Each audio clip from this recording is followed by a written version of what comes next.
ಇಲ್ಲಿ ಒಳ್ಳೇದು ಕೆಟ್ಟದು ಅಂತ ಕೂತ್ಕೊಂಡು ಡಿಸೈಡ್ ಮಾಡಕ್ ನನಗೆ ಟೈಮ್ ಇಲ್ಲ. ಮಸ್ತಾನ್ ಯಾರು ಗೊತ್ತೇನೋ, ಬೆಂಗಳೂರಿಗೆ ದೊಡ್ಡದಾದ ಅಂಡರ್ ವರ್ಲ್ಡ್ ಡಾನು. ಇಮ್ಮಿಡಿಯೇಟ್ ಆಗಿ ಊರ್ ಹೊರಟ್ಬಿಡು. ನೀನು ತುಂಬಾ ತಪ್ಪು ಮಾಡ್ತಾ ಇದ್ಯಾ. ಮೊದಲು ನನ್ನ ಮಗಳನ್ನ ಮದುವೆ ಆಗ್ತೀನಿ ಅಂತ ನಂಬಿಸಿ,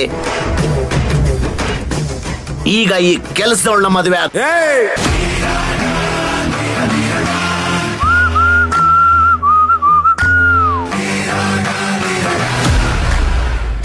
ಇನ್ನೊಂದು ಸಲ ನನ್ನ ಮುಂದೆ ನನ್ನ ಸಿಂಗಾರಿಗೆ ಕೆಲ್ಸದೋಳು ಅಂತ ಅಂದ್ರೆ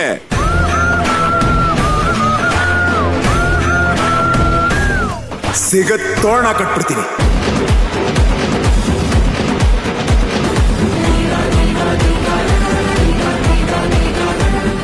ಯಾಕೆ ನೀವು ಕೆಲಸ ಮಾಡಲ್ವಾ? ಓಟ್ಗೋಸ್ಕರ ಮನೆ ಮುಂದೆ ಹೋಗಿ ಓಟ್ ಕೊಡಿ ಅಂತ ಕೇಳ್ತೀರಲ್ಲ, ಅದು ನಿಮ್ ಕೆಲಸ ಅಲ್ವಾ? ಆಂಟಿ, ನಿಮ್ಮ ಮನೆಯಲ್ಲಿ ನೀವು ಕೆಲಸನೇ ಮಾಡಲ್ವಾ? ಪ್ರತಿಯೊಬ್ರು ಇಲ್ಲಿ ಕೆಲ್ಸದವ್ರೆ, ಕೆಲಸಗಾರರೇ.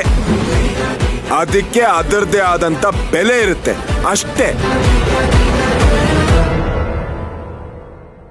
ನನ್ನ ಹೆಂಡತಿನೂ ಮುಂಚೆ ನಮ್ಮ ತೋಟದಲ್ಲಿ ಕೆಲ್ಸದವರು ಆಗಿದ್ರು.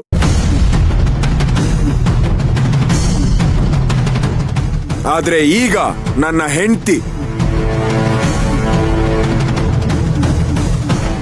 ಈಗ ನನ್ನ ಆಸ್ತಿಗೆ ಅವಳು ಹಕ್ಕದಾರಳು.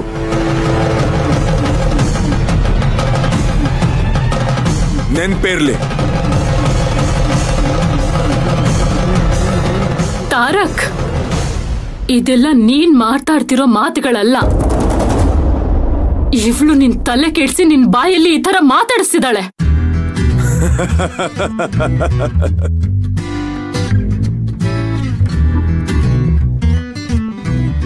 ತಲೆ ಕೆಡ್ಸೋದಿಕ್ಕೆ ಇವಳು ನೀನಲ್ಲ.